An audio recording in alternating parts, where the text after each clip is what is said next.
Alrighty, we are waiting on the last regular season match of season 75 to commence between agoo03 and hakha3. At the moment, I happen to have the most wins in the division. There is no way that will possibly remain true by the end of this match. Either Agoo wins any matches and surpasses me, or else Hakha must have 6-0'd him and would then be in the lead.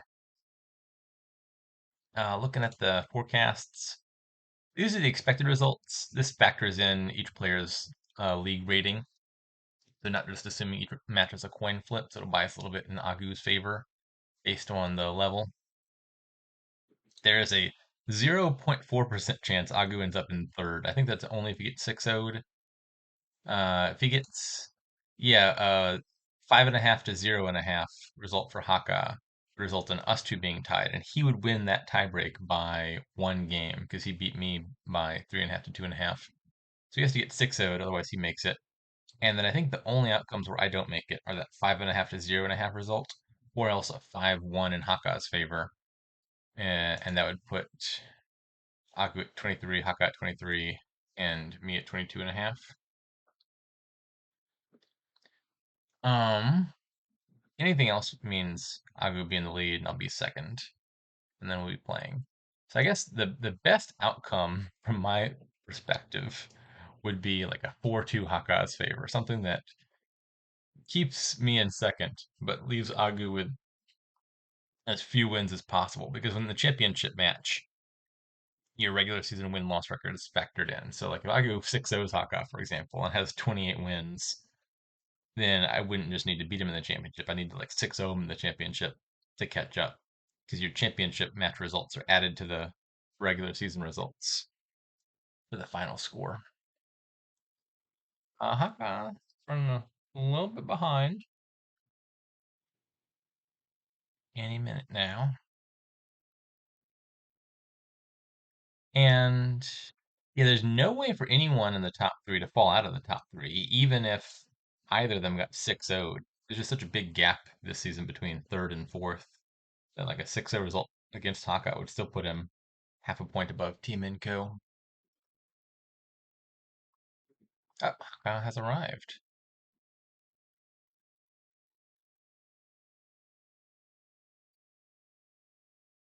Hmm.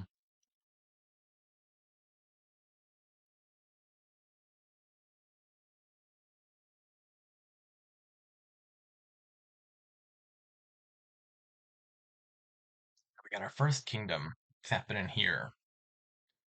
For draw, there's Torturer.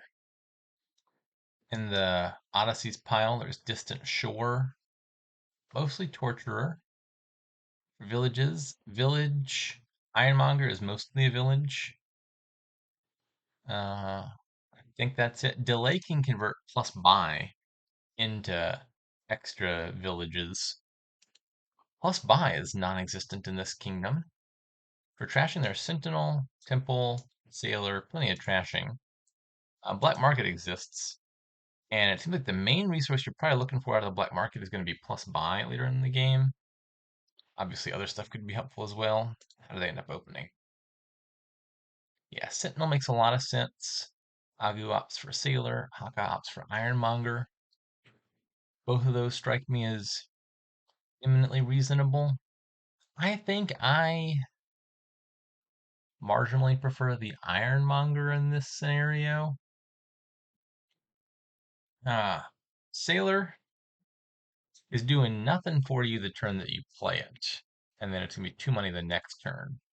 And so that's probably gonna be pretty good at getting you to 5 for Torture, which is an upside to it. But Ironmonger is also not bad at hitting price points. And the downside of Sailor, I think, is there's just a good chance you have like Sailor and 2 coppers in hand, and then end up gaining nothing that turn. And the difference between 2 and 3 is pretty big here. There's a lot of solid threes and fours. And so hitting 5 is important, but also avoiding hitting 2 seemed important to me. As it turns out, Agu doesn't have that problem. Finds a sailor with 3 money and still gets to buy an old map.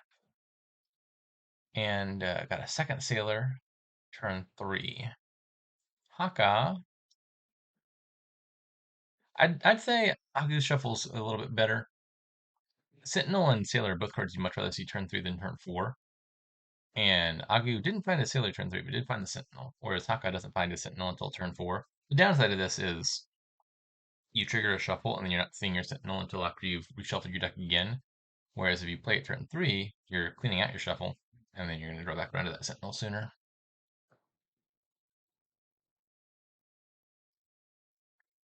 Who's got the Torture? Agu's got one, and Hakha now has one. Ooh. Hakha has pulled a Lighthouse from the black market, which looks fairly significant to me. There is good trashing, so taking a bunch of curses is not the end of the world. Especially, for example, if you have a bunch of sailors in play, gaining curses that go straight to your hand to immediately be trashed is really not the biggest deal. But still simpler to just play a Lighthouse and avoid the stack of Torturers. Agu does not have a black market yet, but I expect we'll be getting one soon.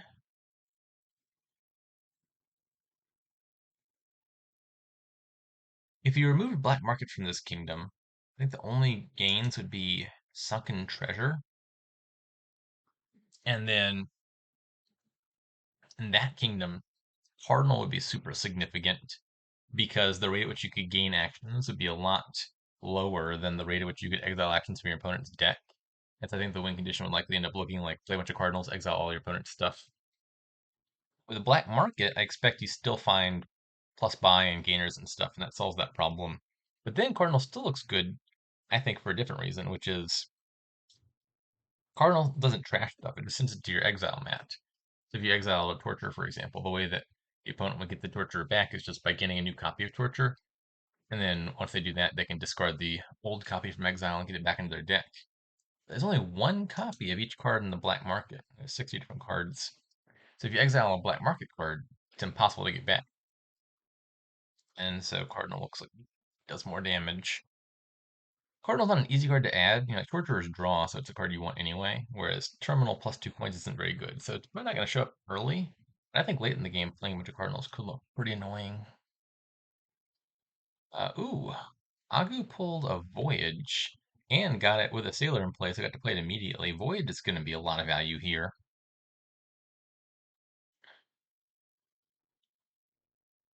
For example, if nothing else, Voyage is like a village because it is itself non-terminal, and one thing you could do on a Voyage turn is just delay extra actions for the following turn for free. That actually came up in a different match I had versus Hakha, season 72. I think those are just recently up on YouTube. It was like a delay catapult Odysseys game where you took a voyage turn and delayed stuff for the real turn, which means Hakha should be a seasoned veteran of that interaction. As I say that, I realize it's relevant because in this kingdom, only Agu has the voyage anyway.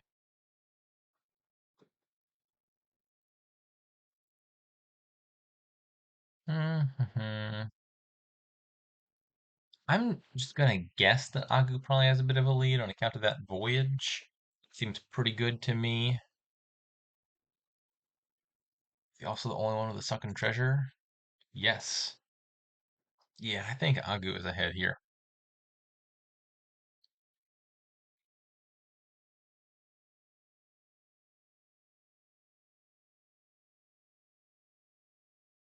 Interesting order there. I'm kind of surprised by it. Agu had an Ironmonger and a Sentinel in hand. I think finding Torture is really important. Wait. Oh, I'm so dumb. The Voyage was not from the black market. Odyssey's pile is right there. A lot of what I just said is surely irrelevant and wrong. I don't know where I got that idea. Somehow I don't think I just noticed old map at all in this kingdom until started talking about the order of Hakka's cards being played. I did mention Distant Shore, and I just did not register. Anyways, Hakka had an Ironmonger and a Sentinel in hand, and it seemed pretty important to find that one Torturer and play it. And so I would have expected to play the Sentinel first, and then if Torture is anywhere in your top 5 cards, you can reorder them so Torture ends up being the very top card and your Ironmonger draws it.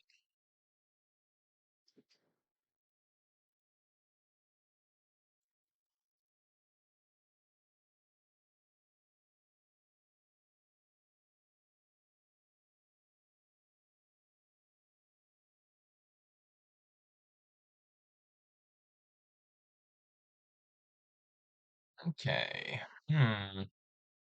So you can play treasures, but with Voyage in play, copper would be your third treasure if you really wanted spices, and it would come at the expense of playing Sentinel. I'm not sure if there's stuff down there that Hakka still needs to trash. I think spices looks not bad. It says plus buy on it, and that's otherwise lacking here. Sunken treasure might still be better,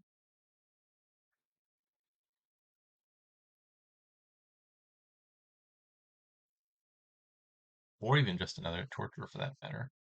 So Hakka goes for the conspirator, which suggests to me he might want to be playing the Sentinel. No, he just wanted to delay it. So Hakka thinks the conspirator is simply better than Spice's torture or Sunken treasure. I don't think I agree with that. I think conspirator is probably the worst of those four cards. Am I miscounting? Yeah, no. Villa, Black Market, he had room to play one more copper and it didn't. Okay. Silk Merchant, probably the best here. Says plus buy. Also, it's Silk Merchant, which is a good card.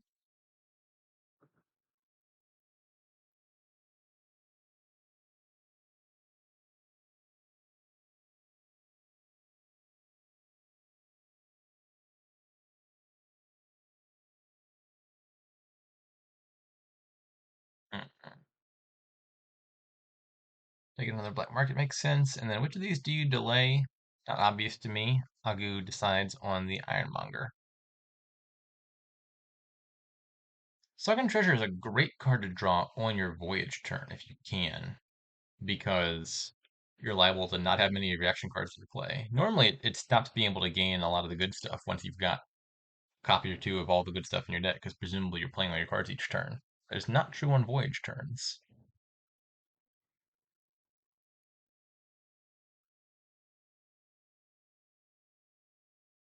I would think this is probably just another Torturer. A lot of stuff looks fine. Village is,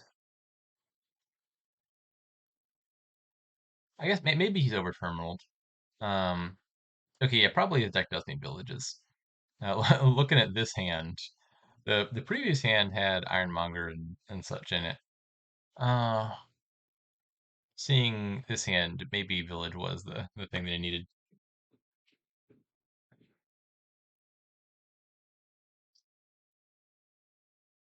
And then the second thing that made Village seem a little bit surprising initially, but shouldn't have, is Village just looks like Ironmonger but worse. So why don't you gain Ironmonger? Well, the answer was Agu had Ironmonger in play from the previous turn, so it couldn't be gained by Sunken Treasure. Okay, 9 money, 2 buys. I don't think any of those looks worth it. Probably just like Ironmonger Torturer. I mean, Herbalist says plus buy. Herbalist is just so bad. To its credit, it could top deck your uh, what do you call them?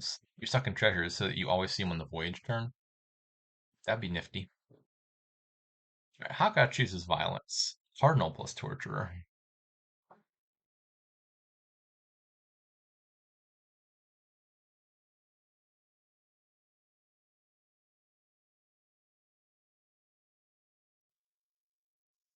Three cards in hand. None of these is a card you really want to be playing on Voyage turns. I mean, stuff like Old Map and Ironmonger are very pleasant cards to have in your deck typically. They sift past your bad stuff, find you your good stuff. But with Voyage, you're hoping to find whatever the good stuff that you're drawing to was directly in your starting hand and playing just that. And if you play a bunch of these just to get to the good stuff, kind of defeating the point. Yeah, so play Black Market here. Pray that you find something valuable worth four or less. Bazaar here looks great, but he can't play a copper to get it. And I suspect a free monument is better than nothing. It's not entirely clear. I say free because if you buy it, you can still use your actual buy for the turn to delay one of these actions.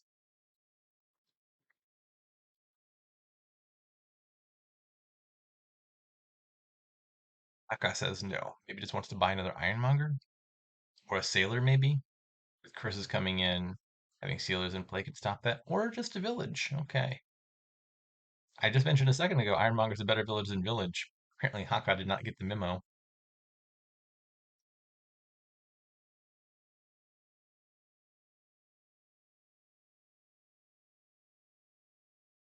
Make sure not to play the Torturer here. I mean, you play it at some point, but don't play it immediately. Because if you drew all your cards, your Ironmonger would have no target. Someone would get none of the benefits. Royal Carriage looks great. Expand also looks great, but don't think you can afford that. Yeah, no. So Royal Carriage it is.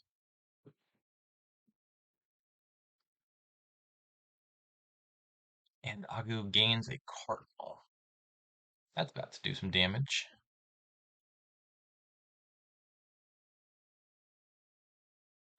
Hmm.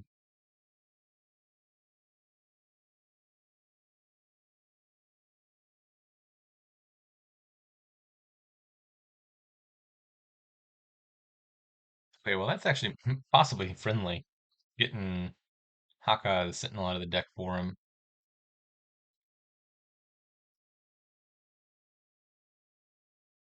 There's Black Market. Probably Daimyo. Daimyo is just incredibly strong. Blockade also a very good card, and there are good threes and fours to gain. But there's not a whole lot you're doing that last 2 money. Yeah, I think just Daimyo, delay your Sentinel looks pretty clear.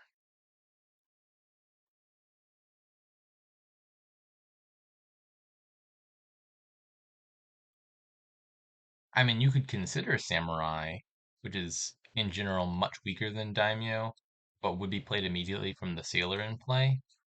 And then that hits Haka's hand of 6 cards on a turn where he doesn't have a lighthouse in place. That'd be pretty painful.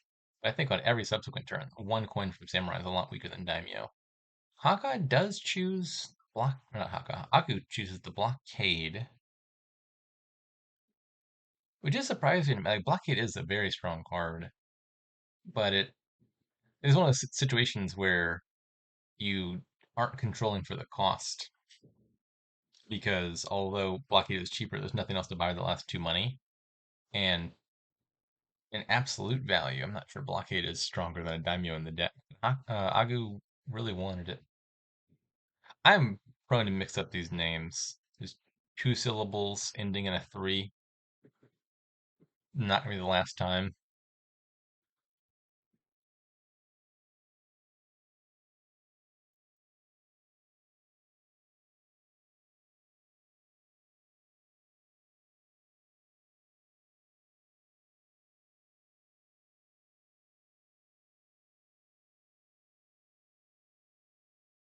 I think something to think about with Haka, which might not be very relevant given how many buys he's got, but if you have extra buys, really rather delay the lighthouse so that it gets played on the voyage turn, because that's what you need for it to be protecting you from attacks on Agu's turn.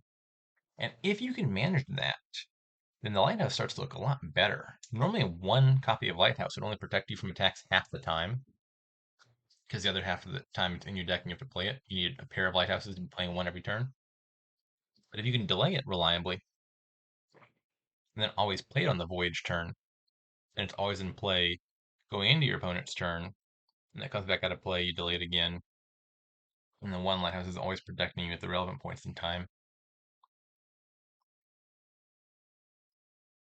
But the delay interaction does require buys that Haka is a little bit low on at the moment. Maybe he does kind of need that Sentinel still. It's a non-negligible amount of junk to have left. I do think Haka still looks a bit behind. Okay. Develop is a trasher. Not the strongest one here, but is one you can play immediately. Sea Witch is draw. Curses are too close to empty for that to matter very much. Merchant Camp looks like the worst of the three. Okay, Haka just wants some draw.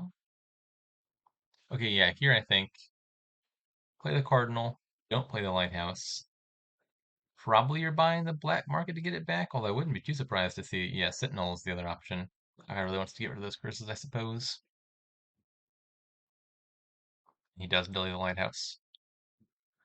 I was thinking, I mean, one of Flight of Sentinels, you get two of them back, but why do you want two Sentinels in your deck? If you do this Lighthouse thing consistently, then you don't need to have extra junk in the deck to take the hit from Cardinal or anything. You're just never going to get attacked. And Sentinel is a very good early game mass trasher. You're trashing a bunch of cards really quickly, but it doesn't do anything aside from trash. And so I would have expected, I would have thought at least, getting some Sailors to fill in for trashing those last few cards, because Sailor at least has a lot of upside aside from trashing.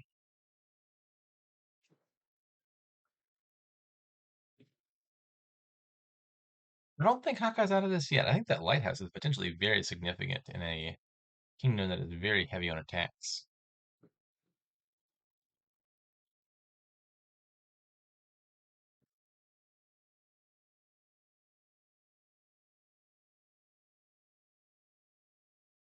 How are piles looking?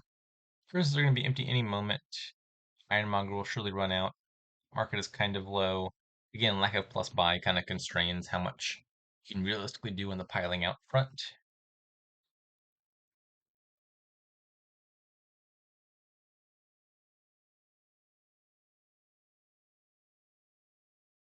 Yeah, Agoo has committed kind of heavily to the Cardinals, despite Haka having a lighthouse in the deck.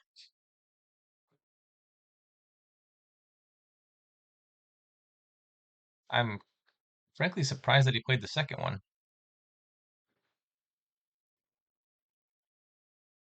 Yes, this is at a very awkward time for American viewers.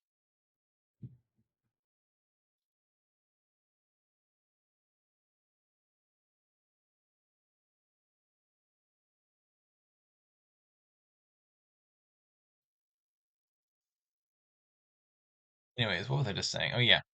So Agoo does not have enough actions to play everything, and the Cardinals are doing nothing except give +2 coins. So why not use the actions to play an extra black market rather than extra Cardinal?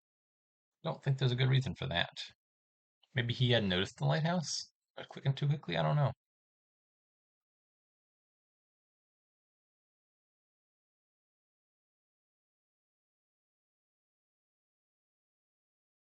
Tiara looks pretty good, yeah.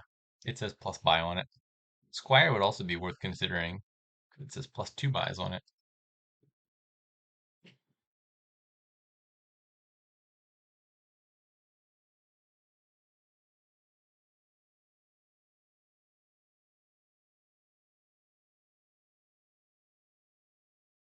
Last curse given out.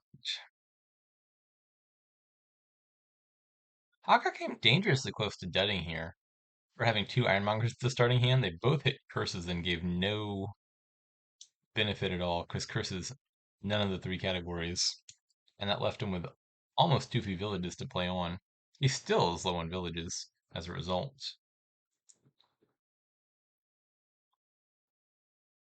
Oh, and he didn't find the voyage. That's kind of significant. That's really significant, because at the voyage, the lighthouse doesn't get played.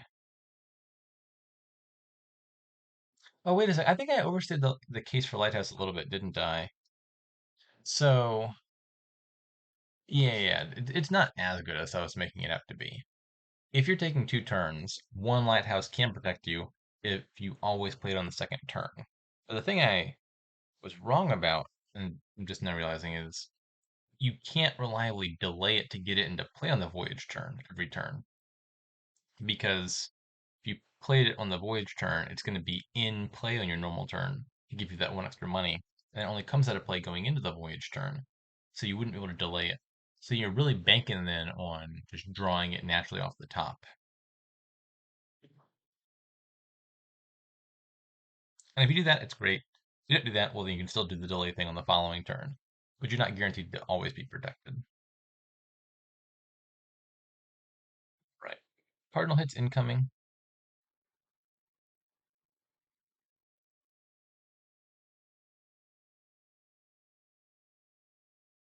And that's a pretty painful one. Both of those are cards you really want to keep in your deck. Also, even instead of from exiling, just flipping two of your best cards that you want to see early in your turn so that they end up in your discard pile is pretty painful. Sentinel Copper. This is a much more friendly cardinal. Discarding a copper, exiling a Sentinel that you probably didn't want. And, ooh, Guardian is like a discount lighthouse. You can't delay a Guardian, so you don't get all the same synergies, but otherwise is doing the same thing.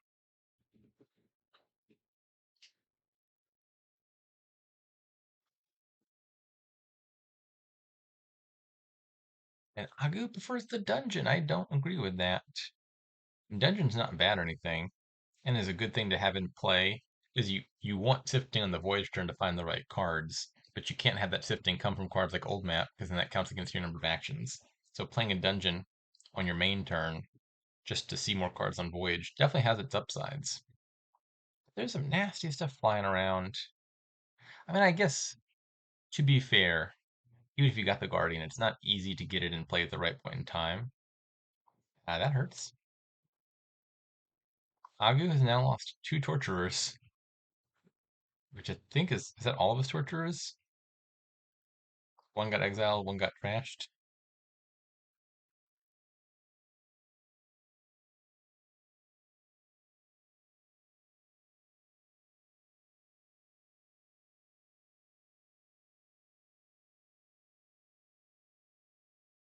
Advancing a temple into a distant shore. Yeah, that makes sense. Taking a bunch of distant shores scores you points immediately, and it's going to put a lot of pressure on the estate pile in a situation where you're up in points and gaining points. And then if estates run, Ironmonger is low, that's going to lead to pile up in short order. Tiara on Sunken Treasure looks great. Not sure what third thing you play. Yes, that merchant makes sense. Get that buy and delay a bunch of stuff.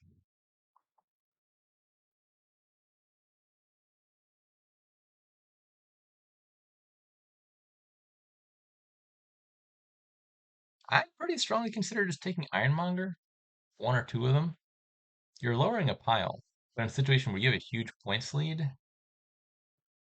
not sure Agu can do six estates and a duchy. Even that wouldn't be enough. Six estates and a province would be what he would need to win in that scenario. And then lowering Ironmonger puts you in a position to do that same pile out on the following turn.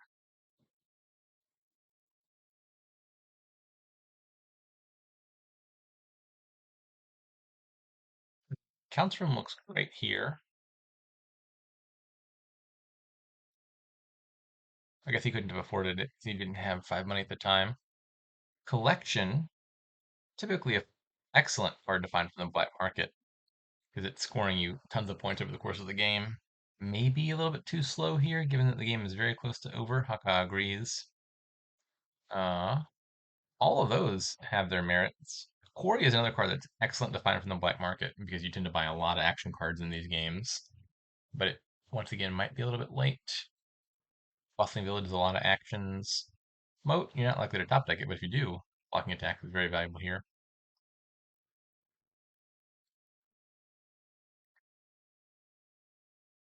Wants to moat. Okay. And getting that Torturer back. Okay, we got the Lighthouse played. That's pretty significant.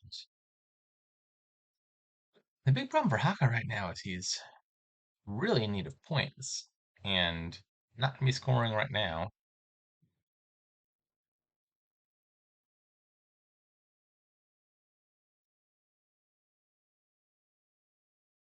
Highway looks great. Guide counters Torturer attacks, but you've already got the Lighthouse for that. Might just need to be Duchy. All right, Haka wants the Highway.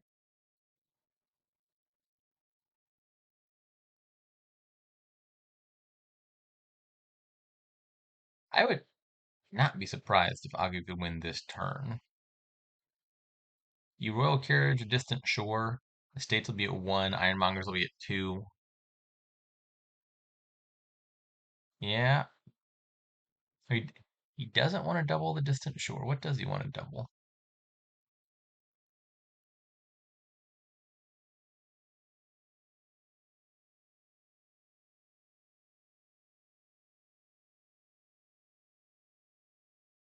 Merchant, perhaps. This is looking like a win.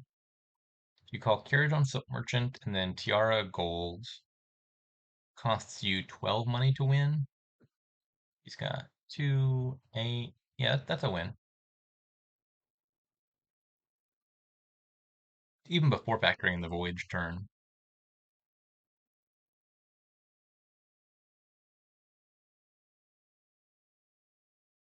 It's kind of awkward when you're close enough to pile out. The pile out involves taking a voyage turn and like finding the right things and playing it because you've lowered piles enough that if you don't hit those right cards in your next hand, you lose. Here you can pile out without doing anything fancy.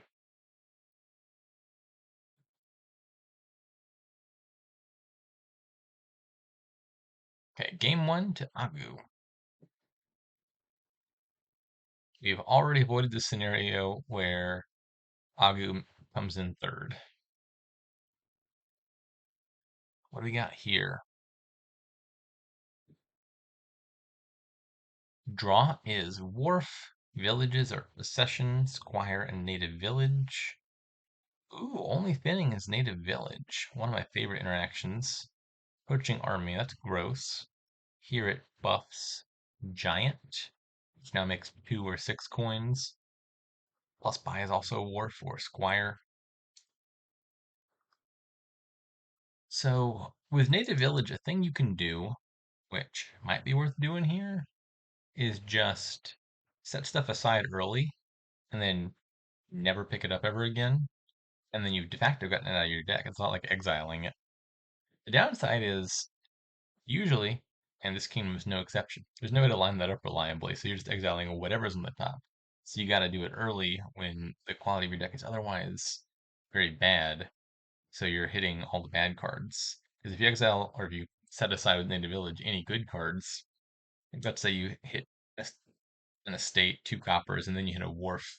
The only way to get that wharf back off the Native Village mat is to pick up all of it, and then you're starting from square one. So it is rather unreliable, but it's the only thinning.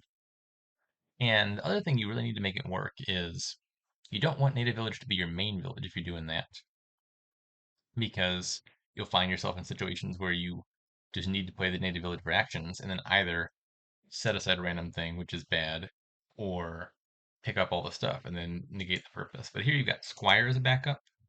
You could pivot to Squires afterwards, and then you could also swap out your native villages, get them out of the deck if you're no longer feeling like exiling things.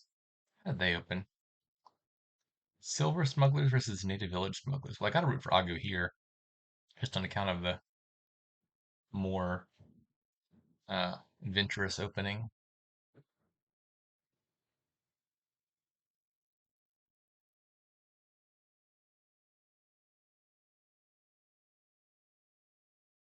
Downside of the Native Village stuff early is it's also not an opening that's great at hitting 5. But if your opponent's opening with smugglers, you hitting terrible numbers is kind of countering their smugglers. They don't get any value out of your turns if you don't either. Okay, native village, that's obviously not ideal.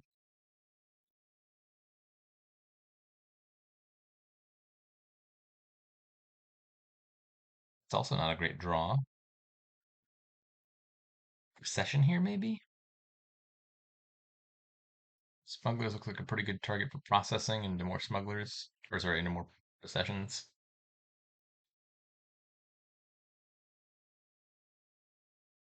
So I think those bottom 3 cards are all junk. Wharf will draw one of them, and then you get one guaranteed native village set aside. Estate's a great card to hit. Smugglers, you're probably not too upset setting that aside.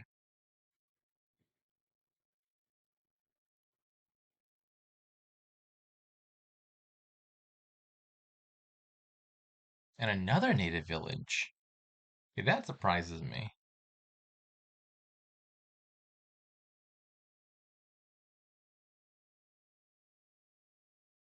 If I were Agu right around now, I'd be looking to get a swap on the deck and swapping all these native villages into other things. I'd be happy to have all that stuff to set aside permanently. And then always on the final turn, you can consider picking it back up to get 2 extra money and a smugglers into your hand as needed.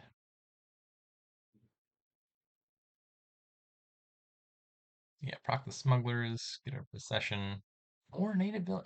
Maybe Agu is not on the wavelength I thought that he was. This does not look like a plan to never pick up again. Just kind of looks like he's using native village as a village. Which I'm not saying is less strategic, I'm saying it is less fanciful. Doesn't suggest a joy in life.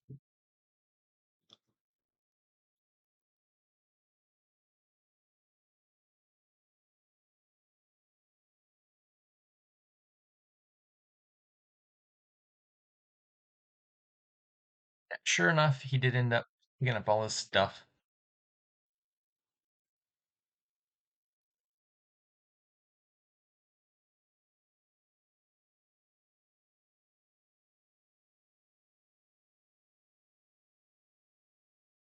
So we end up in a pretty hectic situation where piles are very low. Some of those piles are smugglers, which gain a bunch of stuff. Yeah, wharf's about to be empty, and then we're very, very close to a pile out.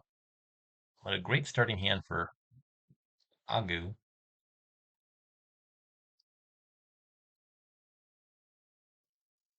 Back in the day, Procession used to be able to play duration cards.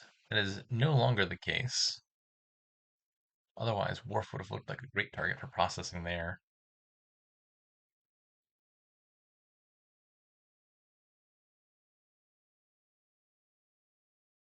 Interesting decision. Surprised he didn't proc one of those things. I guess he didn't want to lower smugglers, which is the reason not to process any of the two cost cards. He doesn't want to turn the smugglers into a procession, I guess. Procking Squire, not only can you use smugglers, but also a giant as the only attack card in the kingdom. So you got down there. Is this going to be a win? Doesn't look like it. It also needs points.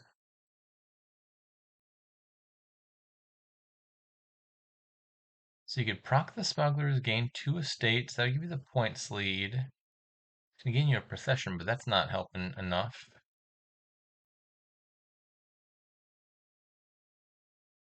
Ah, okay, this looks like a win now. Pick up the coppers, smuggle 2 estates, buy 3 native villages. There we go.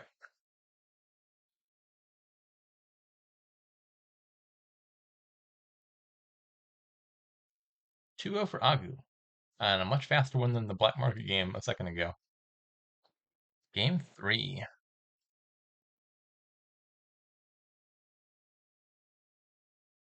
Delay is back, but with no plus buy at all. We're not going to see delay nearly so much in this game. So blockade looks super significant. I think this is going to be a lot closer to, I don't want to say big money. You could still gain draw cards and actions to some degree and get a modicum of debt control. But it seems like this game is just like play black or not black market, play blockade as much as you can and buy province early and often. Hakha goes for blockade turn 1 and save Lackey's turn 2. That seems great. Agu does not have the option to do the same thing, so he opens with a warehouse. Also makes a lot of sense. Yeah, Capital City looks like an excellent card to buy on 5. It is a village, it is sifting, and Blockade can easily gain draw cards. Mainly Lackeys looks like a good target for Blockade, but it's not as good at getting villages. Lackeys comes with temporary villagers, but Lackeys is terminal and Blockade is terminal, so you don't want to rely just on the Lackeys villagers. And they can get an acting troop, which is also temporary actions, but is going to run out and it's not the most efficient. So I think I would like $5 buys early to be capital cities. Plus, you got these estates that you can't do anything with otherwise. Good targets for discarding.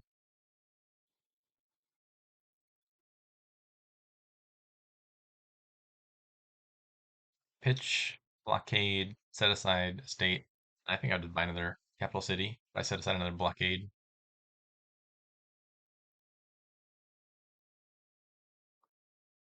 Okay, I think Hakha seems in the lead here. Agu will likely get his first capital city now.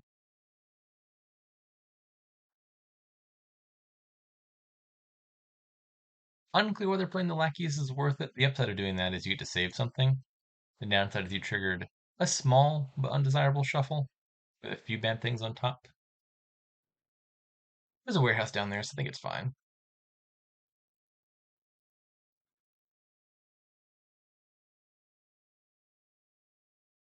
Okay, one more blockade, and maybe a warehouse for Hakha now. Warehouse has a lot less value in a deck that has a bunch of capital cities in it. So you didn't get one early. The need to get a warehouse later is a bit lower. Could just be an acting troop or a moat. You probably want to avoid the curses if at all possible. It might end up being that the best play is to gain a lackeys and just eat the one curse. Because the problem you run into is if you're too afraid of the curses, and there's this one pile that you really want to gain, and I think lackeys is the best pile to gain from, then you're just going to be locked out because you never gain lackeys. It goes back to your opponent. They blockade lackeys again. And they do that every turn, and you never have access to the lackeys pile. Whereas if you gain a lackeys, take one curse, now they're in the same situation of either giving you permanent access to the pile or else blockading it back and then also taking a curse. So I think there's a case to be made for taking lackeys there anyway.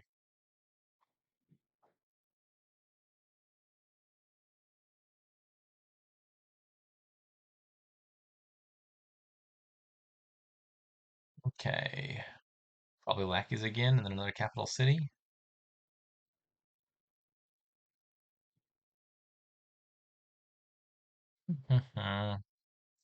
We get an 8 here. Maybe with a good draw. Interesting. He doesn't want to draw one.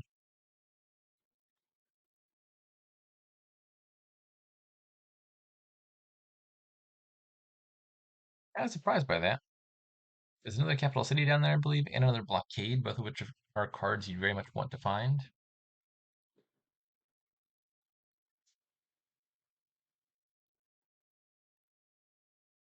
I think Capital City is probably just the best $5 card forever. There are situations where First Mate could do a lot for you. And he was tempted by the First Mate, where you play First Mate, and it plays a bunch of capital cities, you discard for money a bunch of times, and then draw back up for free. That is really nice. I think I'd probably just keep clicking Capital City because it's the most reliable card. Like if you find Capital City in your starting hand, there's no way things are going too badly for you. First Mate has some very high highs, but could also be a bit of a dud card. For example, if you have like a 7 card starting hand, because your blockades put a bunch of extra stuff into your hand, then First Mate's not going to do a whole lot until you've first found some capital cities. So I think I would just stick with the capital cities.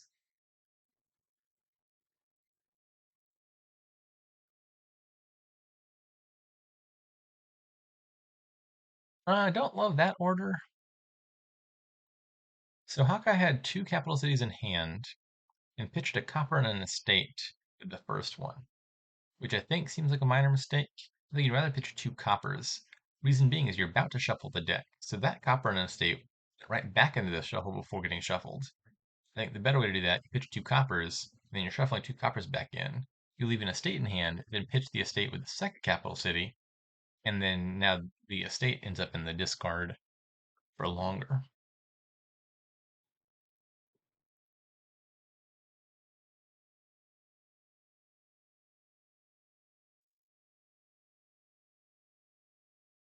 More capital cities makes a lot of sense. And very likely they're going to be hitting province at about the same time. I think if one player gets to province more than half a turn earlier than the other one, that's probably game winning. Because these are decks that I think once you start hitting 8, are going to hit 8 fairly consistently. With blockades around, you can keep improving your deck about as fast or faster as compared to the amount of damage that adding a province per turn is going to do. And so they're going to stay fairly consistent. And if the province split goes 5-3, there's no plus buy or anything. So there's no comeback mechanism if you don't split the provinces evenly. What I think is instead going to happen is if the provinces go 4-4, then what matters is how many estates can you blockade in the end game. Keeping in mind that if you blockade an estate and your opponent takes an estate, their estate can be worth 0 points because it comes with a curse.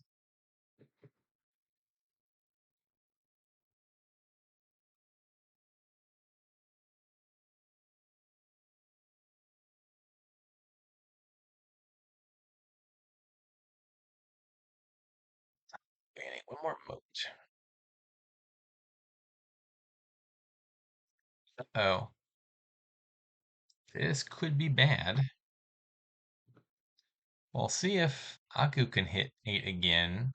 This is not a great starting hand, but he has a capital city and a lackey, which is all you really need to kick off. I just mentioned provinces splitting 5-3 is very bad. So if Aku hits 8 and Hakha can't respond in kind, that spells some trouble. This is looking like it's going to get to 8. Oh, maybe not. Maybe so. Yes, it's going to get there. Yeah, there we go. Oh, whoa, what? We played the warehouse. I'll have to go back and figure out what was in the hand at the point that this happened. I was expecting him to play the lackeys and then just save the capital city, but he plays warehouse and pitches it all. Maybe that's better. He has plenty of villagers. In any case, it still worked out. Being up 2 provinces to 0, I think, is a huge deal. Hakka basically now needs Agu to have a real bad hand and dud to get back in this. If Agu doesn't miss province again, I think that's just game over. There's no way for Hakka to get more than 8 extra points. And province is going 5-3 is going to be 12 points in Agu's favor.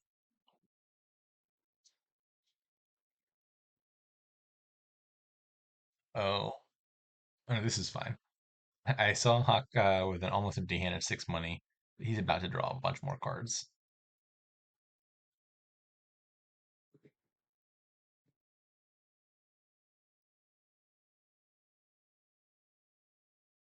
Oh, I mentioned the estate versus blockade interaction a minute ago. Saving a moat is actually a reliable way to block that part of the attack. Like if you want to blockade estates in the end game and you're worried about your opponent blockading the estate before you can, with a moat in hand, the blockade attack part won't be relevant. Though it's looking like that's probably not where this game is going to end.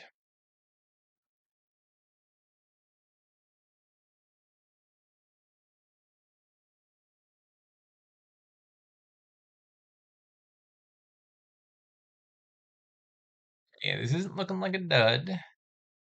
Tiles are also getting kind of low. Lackeys and blockade are super low. Capital City looks like the next lowest pile, but I don't think is even a relevant consideration. There's no scenario where you're buying 3 more capital cities before the game ends. I think aside from blockade and lackeys, state is probably the most likely to pile.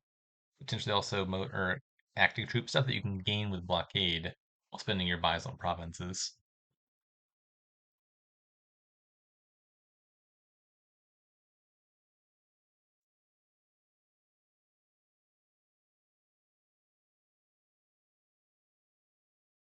All right, how come I get to 8 here? Unfortunately, still not a dud hand for Agu, and so it is looking increasingly dire for Hakka. There's nothing you can do to get back in it aside from your opponent slipping up.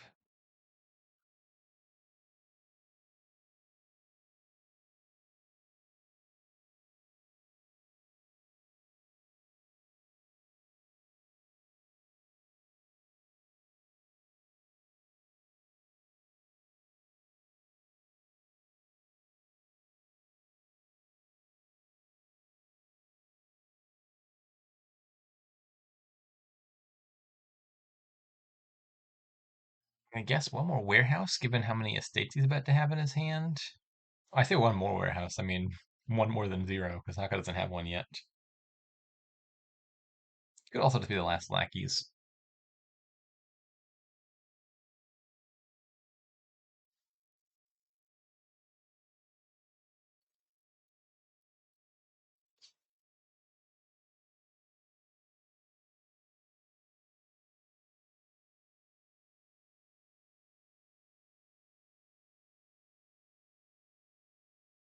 Yeah, he wants the lackeys.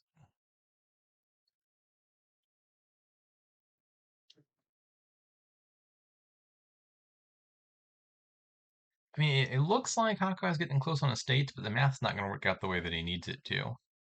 Even if he got the remaining 4 estates, the trouble is Agu buys that anti-penultimate province, then maybe Hakka buys the penultimate province, gains some estates, and takes a points lead, but then Agu buys the last province, and that's game over. And if Hakka takes estates and buys a duchy, let me think about whether that could possibly help. Ooh, oh, the tides have turned. This is what Hakka needed. At at no point in this game do I expect to get their names down pat. Uh, if Hakka hits 8 here, he is probably now in the driver's seat. And that's a guaranteed 8 in his hand.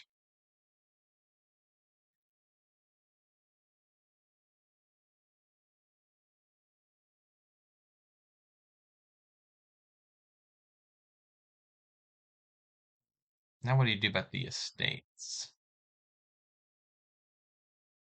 I think you gotta blockade a state here to stop your opponent from getting estates. Yeah, and save a copper by the third to last province. So now if you're Agu, I think you've got to just buy this province anyway and hope that Hakka misses.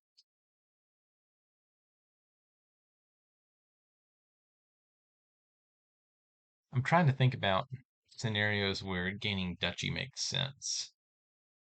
I don't think they work. So if you gain a duchy but don't gain any estates, then Hakka can, at least with a good draw, which at this stage in the game is not guaranteed. These decks are obviously full of victory cards. But ideally speaking, versus a duchy, Hakka could gain that second to last province and then blockade even one estate, and then you're up a creek. What you could do is gain it or buy a duchy and then blockade an estate. You'd score no points because you would take the one curse, but then it stops Hakka from scoring points by blockading the estates, and that makes taking that second to last province dangerous. But then I think the threat just becomes Hakka piles out estates and blockades on you.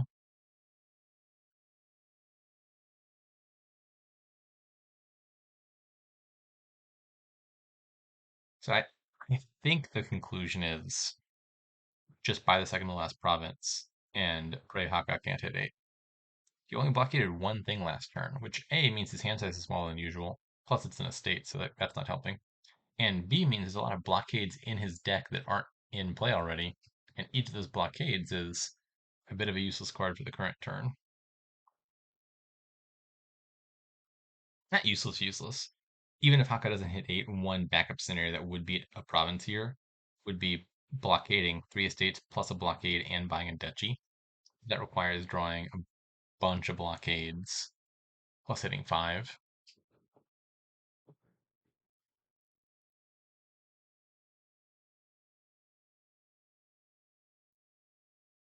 Goes for it. So I think Hakka should be favored here. He's, I think, more likely than not to hit 8, and even if he doesn't, then Agu also has to not miss. This is looking good so far. Unclear whether you spend this 2 money to draw or not.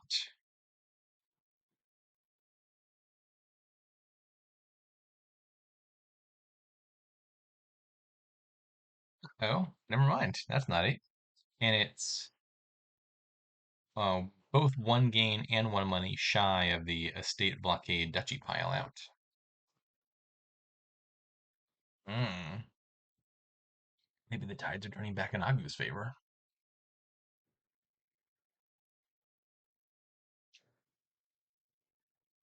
Agu has at least blockaded some cards of marginal value, a village and a warehouse.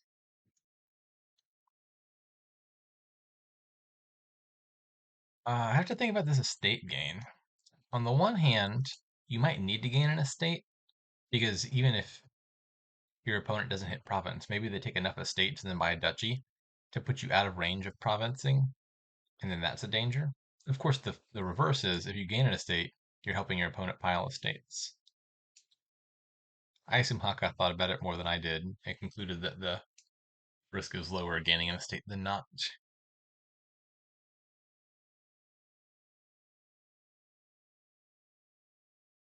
I just blockade a silver here?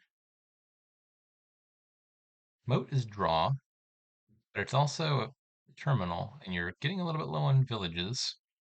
And also, I'm not convinced the average card in this deck has more than one money worth of value to it. I think a silver might be more helpful getting you to the 8 next turn. Hakha wants the moats. Agoo looks low on villagers, but he's got that acting troop sitting there, so he should be fine.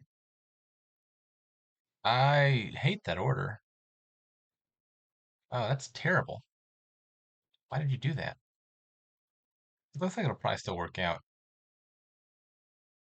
Uh, with his hand before he played the capital city, I thought the very obvious choice was acting troop first, then play the lackeys, then play the capital city.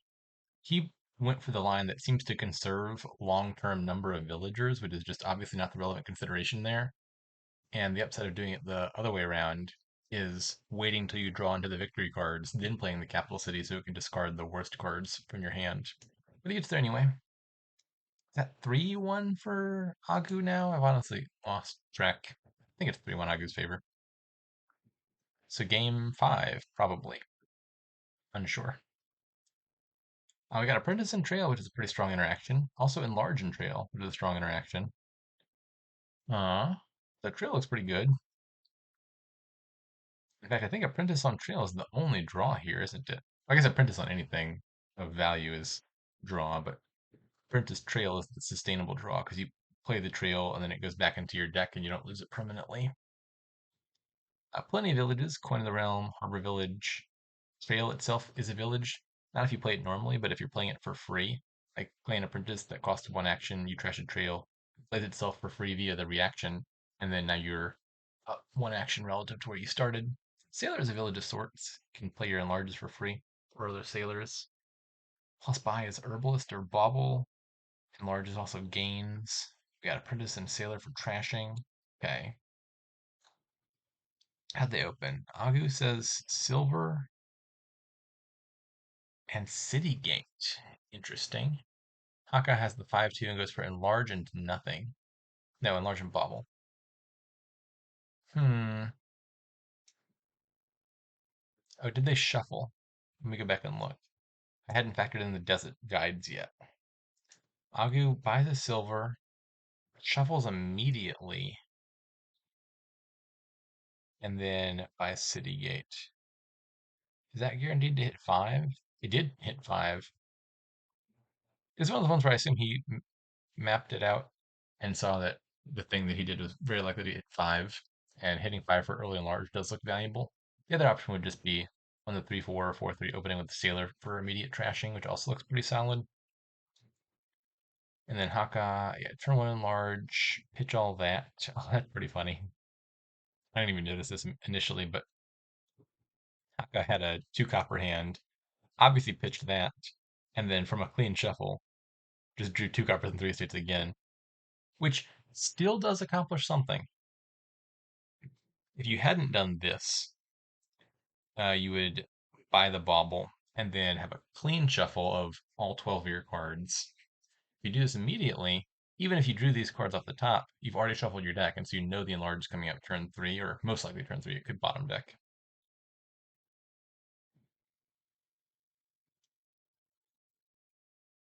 Okay, really caught up there, blazing through this one. Let's see who trashed more. Trashes. Hawkeye's trashed a copper. Copper is not what you really want to be seeing with that enlarge early. Agu trashes an estate. Hawkeye trashes a bauble. Okay, just have to assume Hawkeye's behind here. That was a nasty set of reveals. How is that even possible? I mean, I guess it's partly caused by the fact that he drew the 3 estates off the top the first time, but playing it in large and then neither of the 2 turns does that large see a single estate from your deck is terrible.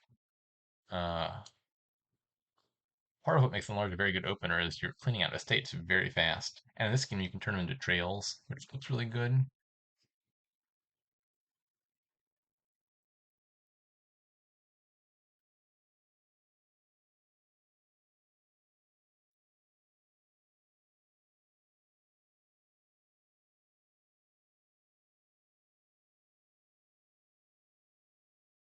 Kind of ironic.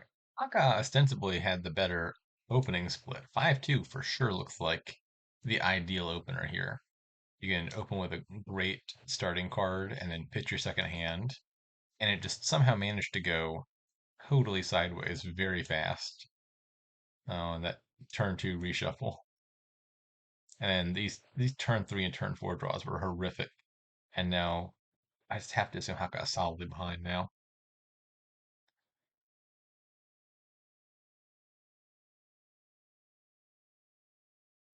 Another trail synergy to consider, I don't actually more than a trail synergy, I think Desert Guides looks like it has a lot of continuing value in this kingdom. One thing you can do with it is you have trails in your starting hand, you could pitch your hand and then you draw five cards, and then you draw a sixth card or a seventh card for how many ever trails you discarded, which is extra draw, and is also extra actions if you need those. I think that actually might not be the most important thing to be doing, in part because you presumably have a limited number of trails. And unlike Fortress, which you can just like trash as many times as you want to, and it always goes back to your hand, with Trail, you can only use each trail once per turn because it puts itself into play. And so if you have a bunch of apprentices you want to trash trails with, and a bunch of enlarges you want to trash trails with, maybe pitching with Desert Guides is not the highest value, but it is something, if your hand is otherwise bad. Another thing that Desert Guides could potentially do well, though, is if you have one or more enlarges in play, you trash some cards from your starting hand, maybe like a gold into a province or something, and now your hand size is three or four cards. Then you pitch it and draw back up to five, and you're undoing the hand size attack that your enlarges are putting on you. That is less useful if the enlarge is trashing trails, because trail will destroy back up to five itself. It could come up. So you probably do want a few favors here, at least situationally.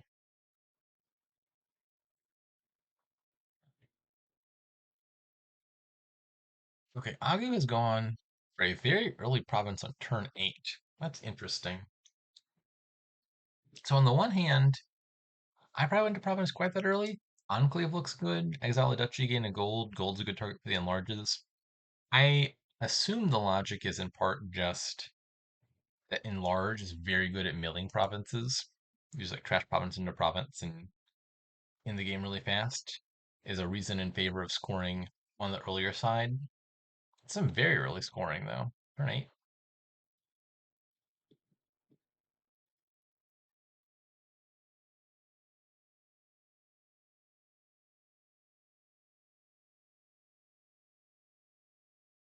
All right, well, he's still drawing.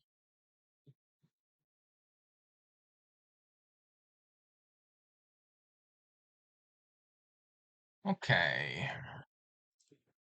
Ooh, I don't think I like that play. Green bigger. I was thinking of trash the trail into an enlarge, draw with the trail, then draw the enlarge, get a second enlarge in play.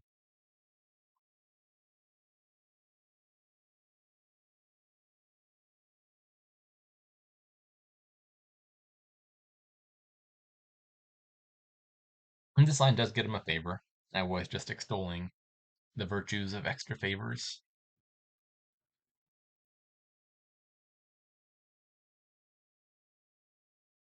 Not a great draw here for Haka. Something's gonna die. Probably Apprentice, maybe the gold.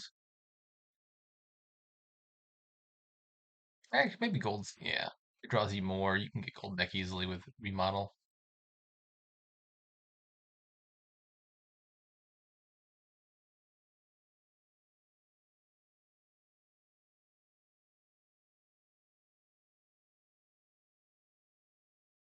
Okay, what's the goal for the turn for Agu? You kind of got to think about it at the start because one plausible answer involves trashing province into province. I think that's probably the correct call.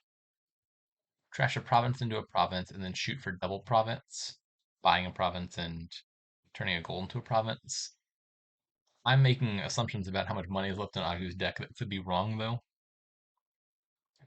You wouldn't want to mill a province and then find yourself hitting only like single province, because then you've now lowered the provinces pile and your opponent's gonna play in the game on you.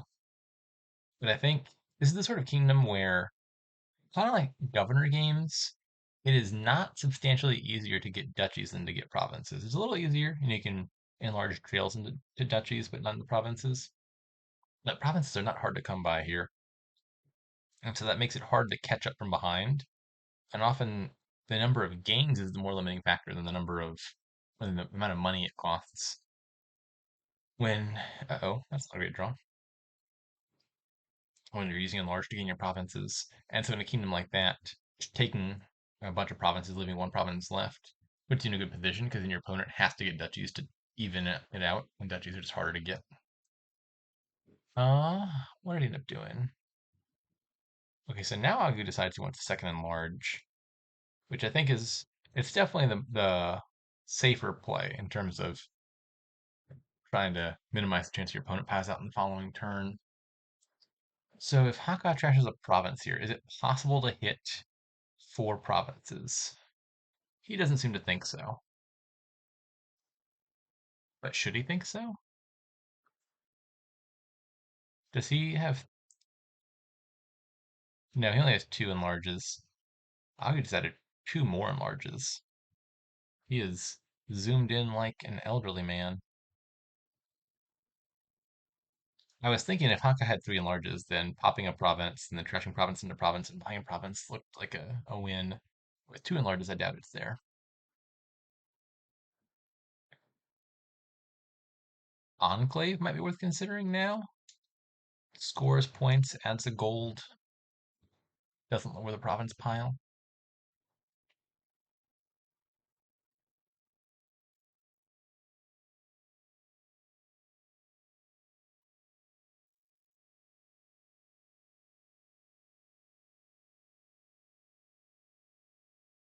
These decks didn't really come together, in part because both players just made a beeline from provinces, but that's not clearly wrong.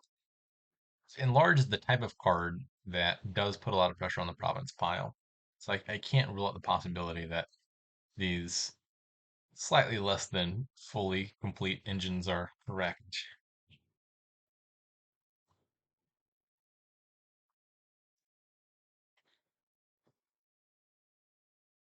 Okay, this is already a win.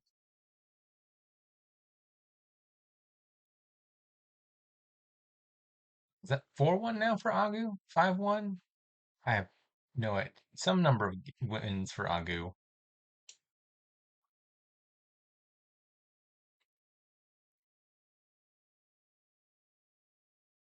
4-1 it seems. Okay.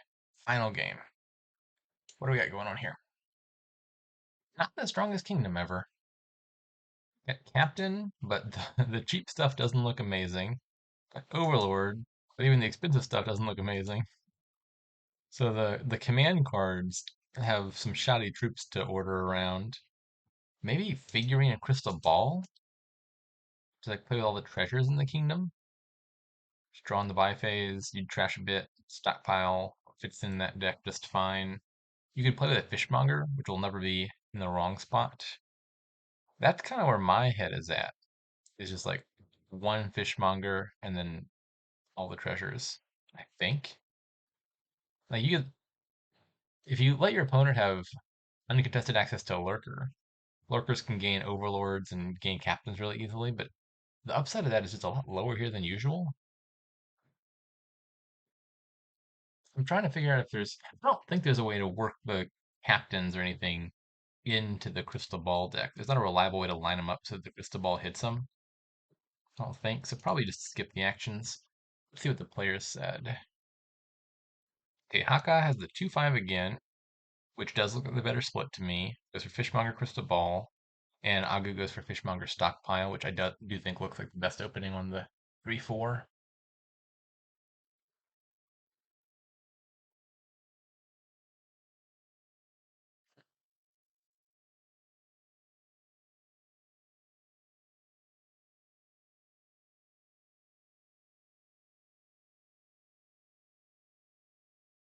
Haka goes for a second Fishmonger. That seems all right.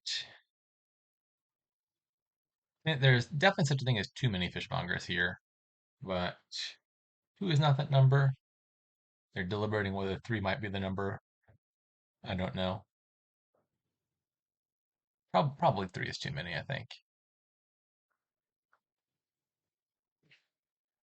What you never really want to have happen is to draw Fishmonger into your hand. I mean, you can still play it and all, but +1 buy, +1 coin is just like Herbalist. Herbalist is a terrible card. A lot of the benefit of Fishmonger is you can play it from your deck, so it's also de facto +1 card. And it's terminal, but it's not really competing for anything else, or competing with anything else for terminal space here. Uh, and the trouble is if you put like 3 or 4 Fishmongers in your deck and you're playing one per turn, drawing 5 cards each turn, eventually you're going to reach the end of your deck before you play all your Fishmongers. Yeah, Haka decides no third Fishmonger.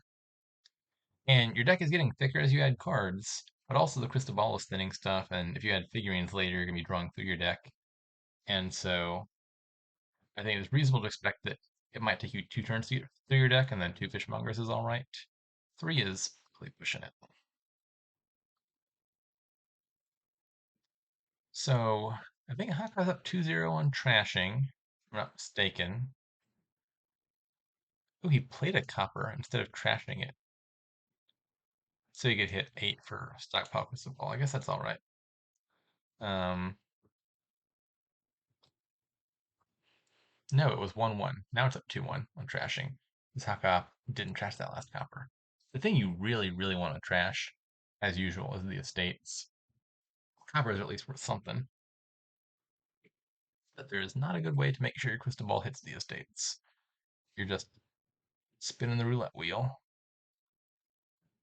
Wait, this is a lot of crystal balls. Might be correct. It is certainly a much better card in this kingdom than the average kingdom. I was kind of expecting the $5 buys to transition to figurine a little bit earlier. With like +2 cards. Like in the buy phase engine, figurine is like lab, and crystal ball is a lot like poacher.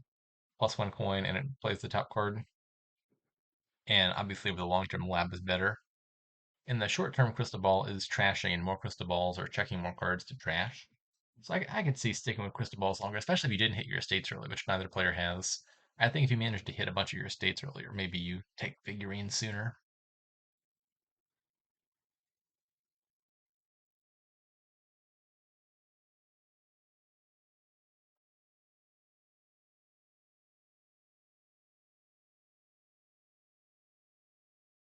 So Haka, I assume this is all of his stockpiles exiled. If not, it's most of them. Yeah, so he's gonna leave him in exile for a turn, which I think is totally fine.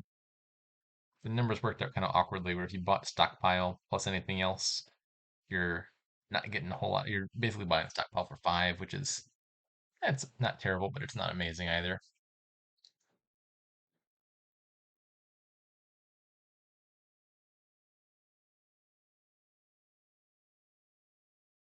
Nothing great here for 3. Banquet for figurine is honestly not bad. Another stockpile also is fine.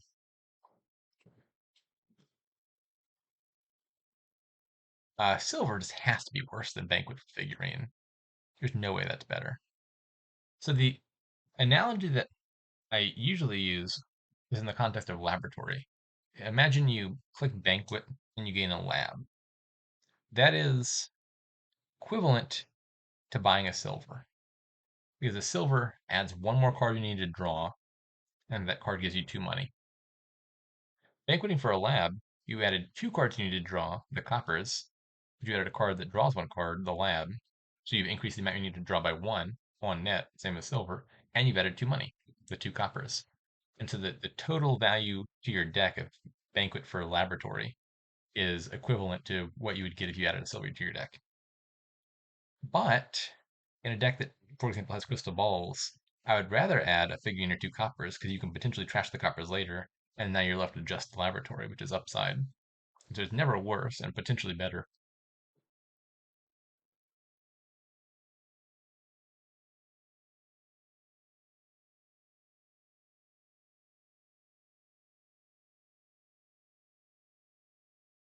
Did Haka rescue his stockpiles in time?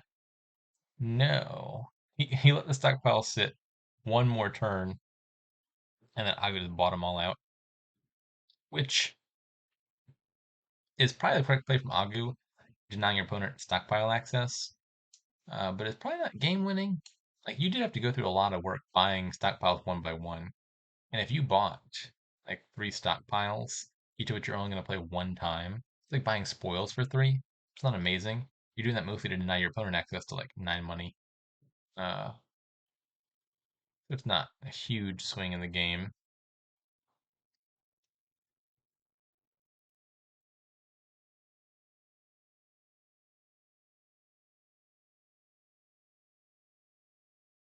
Surprised that Agu bought Fishmonger there. One of the annoying things about the stockpile is that right as it empties is also the point where you have a ton of plus buy. And if you can get over that hump, the decks kind of slow down again as all the stockpiles exit your decks and all the plus buy leaves your decks, and you gotta build back up and replace the stockpiles with something more sustainable. But what often happens is, especially if another pile is empty or low, and then all of a sudden you've taken all the stockpiles, is you just pile out estates or something else before you ever get to step two of the game.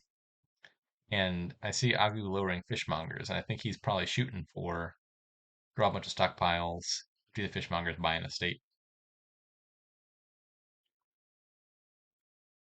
So here, for example, you could play a lurker, trash out a fishmonger, play a fishmonger from the top of your deck, and you get two buys.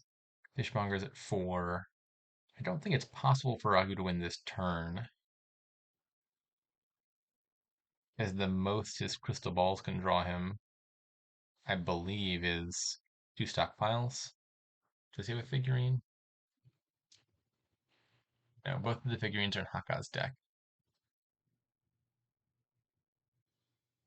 So I don't think there's any way for him to win this turn. But it still probably benefits Agu a lot more than Hakha to lower the fishmonger pile. Because at least for the moment, Agu has a lot more buys and is the one threatening to take advantage of us being low.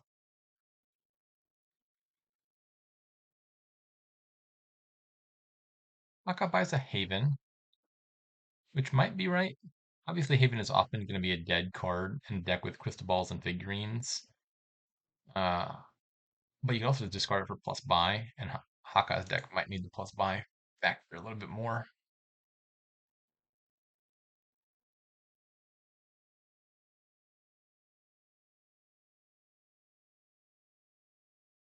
Yeah, he's still lowering them fishmongers.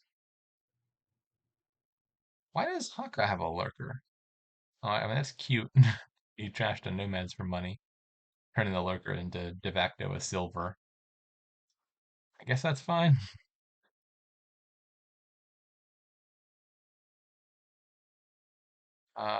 This doesn't look like a win. Take a duchy, I think.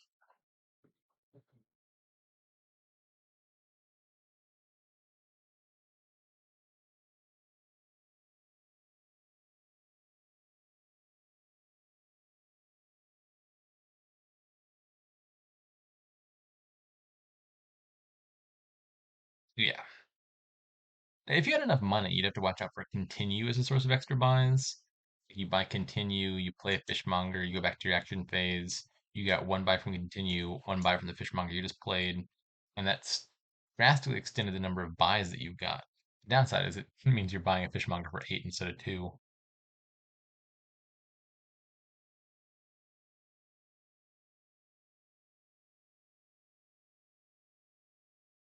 Okay, so this is going to be, I think, a very pivotal turn. This is Agu's last stockpiles. If Hakka makes it past this turn, I think Agu's deck gets a lot worse. Is this 16? We got 10, 11, 12 money. Probably not going to quite get to double province. Is it enough for province and fishmongers? Yes, this is a win. Province, three fishmongers, continue for the last fishmonger. That's not helping you any on buys, but it is saving you two money. Yeah, kind of an annoying finish. I think that's just stockpile in a nutshell.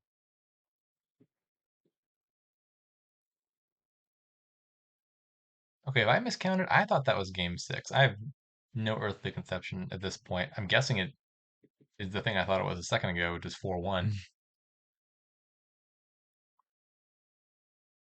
Oh, this kingdom's gonna be over very fast though.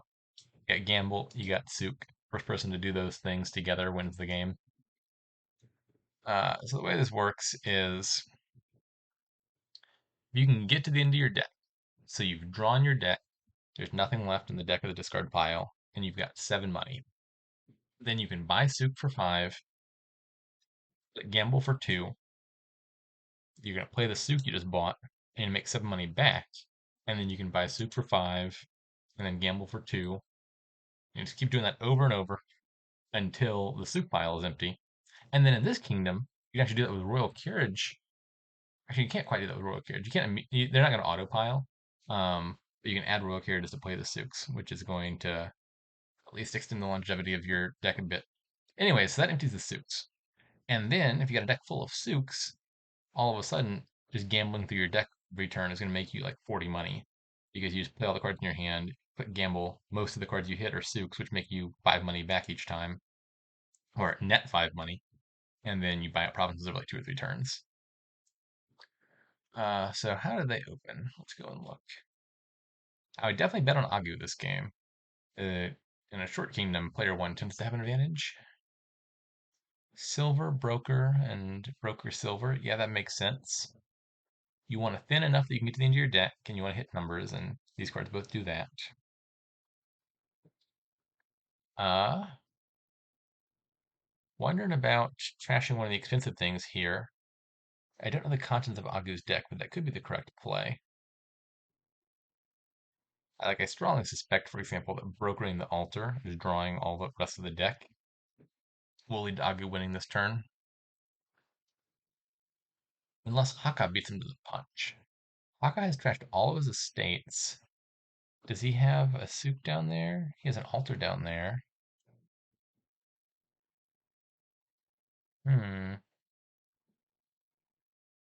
The question is, if Hakha just starts gambling now, will he get to the end of his deck before he runs out of money? And I think the answer is no, but I'm not sure. If he does, he wins.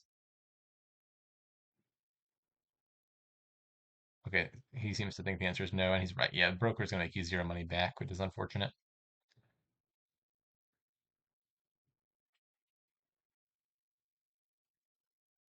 Uh, wonder if he could have kept the silver in hand and trashed that for money. Would that have done anything? Probably not.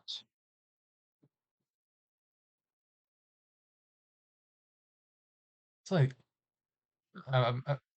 the thing that Taka would really want to do ideally here, if he had just a little bit more money, is play the altar, trash it to gain a Souk, and then to start clicking gamble. And if he can get to the end of his deck with 2 money left, gamble that last Souk, then the combo goes off. But I don't think it's possible. And I was imagining maybe leaving a silver in hand so that when you hit the broker, you trash the silver. You don't get the 2 money from playing it, but now you get 3 money from trashing it. And that gives you 1 extra money to work with, but I think it's still not enough. Somebody is unmuted.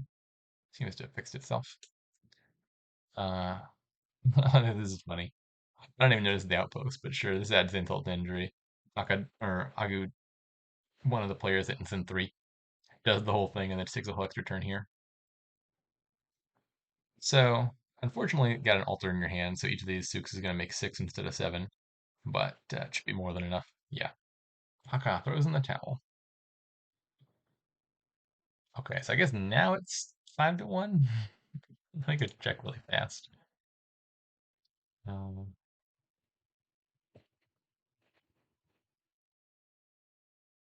6-0.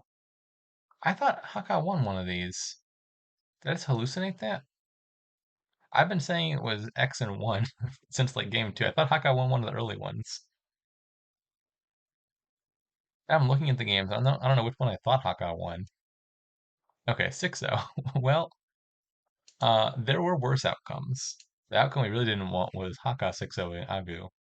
Agu being 6-0 now means he's at 28, which means the championship match is still not technically out of reach, but I will have to beat him 6-0 if I want to win the league season, which incidentally is actually exactly the same thing happened in season 74, but in reverse.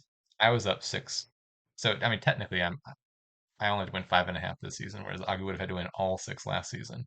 But functionally speaking, pretty much the same thing, which is the championship matches nigh but out of reach for the second place player. It's okay, Hawkeye. You did your best, I presume.